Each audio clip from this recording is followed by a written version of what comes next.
Hello everyone, good morning and welcome to today's morning report with me, Richard Perry, market analyst at Hantech Markets for Thursday the 31st of July.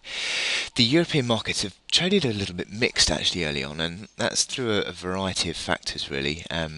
The indices in Asia, for example, pulled found a bit of support. The dovish Fed was a little bit of the reason why markets have just been a little bit flat in the last day or so.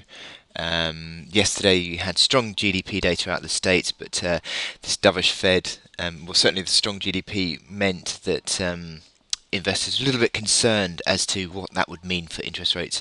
Although the Fed remained fairly dovish, and a little bit of caution into the close on Wall Street, pretty much flat across the board.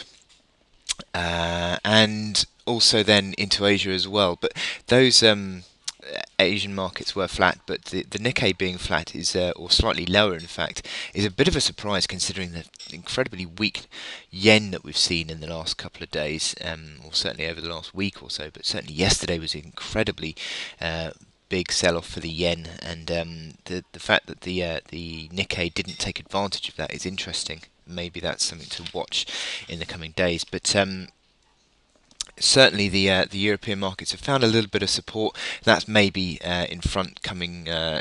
Now we're approaching into the next non-farm payrolls figure, which is tomorrow. But the support has not really been seen on the DAX this morning, down 0.5%, and that's much of that I think is to do with the fact that Adidas, which is the major sports brand for Germany, has is down 10%, and that comes after a warning that its business in Russia is going to have a material impact on figures going forward, and that is the first real sign of an impact on of this geopolitical situation that is having on the stock market. So the DAX down 0.5% today, FTSE's up around about 0.2%, and the CAC is also slightly higher as well. In terms of currencies, interesting move that we've seen in the last day. Certainly, the dollar index continues to remain strong. It's pushed above that 81.3 level now,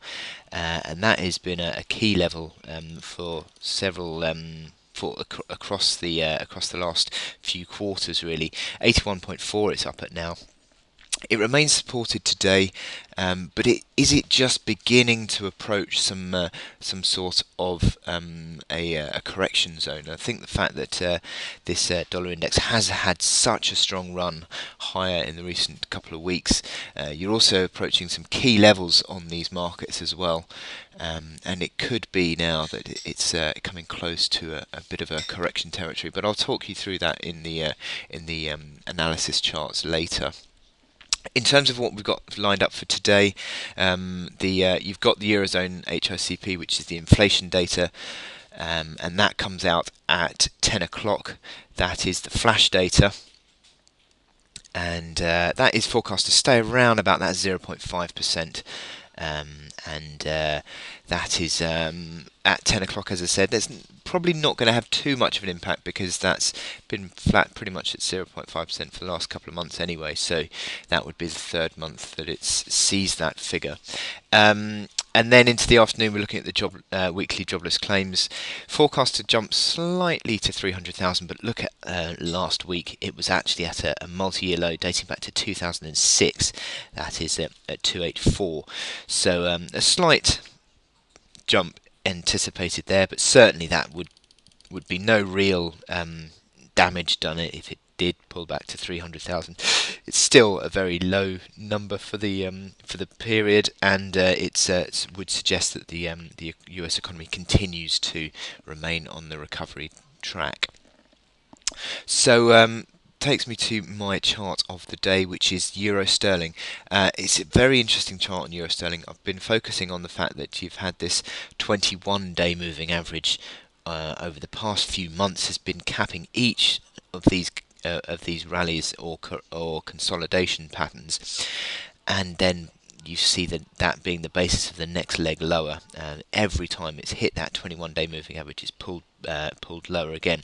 And what we're doing now is we're trading actually we are trading bang on that 21-day moving average as I speak.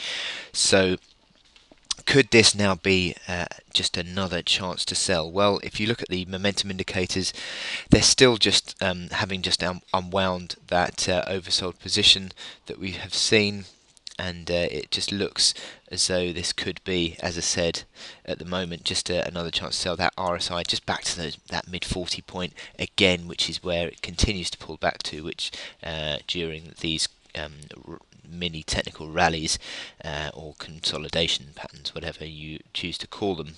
But at the moment, it doesn't really look as though there's much appetite to be buying the euro against sterling. I'll show you on the intraday chart.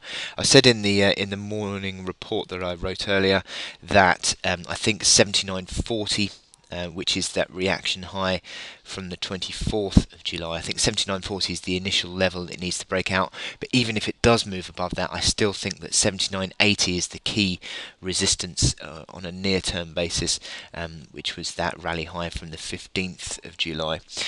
So that's 79.40 is not really a real change of direction, because it's still within this recovery phase. But the latest reaction high, but within the downtrend, is certainly that 79.80 mark, and I think 79.80 is a key level that we need to be watching out for. But at the moment, it's just still in this consolidation phase, and I would expect that perhaps 79.40 would cap the gains, but even if it doesn't, I think that you've still got that resistance that comes in 79.56 and then 79.80. But I think if you moved above 79.80, then I think you can start to think about a possible recovery. But until we see that, I'd still say that selling into strength is the best way to play euro sterling, because you've still got this big downtrend intact, and it certainly looks like you've got further downside to be seen in due course. That downtrend, although it's not completely and utterly accurate, that downtrend starts to come in around about the 79.60 mark, so that's another level that you can work with.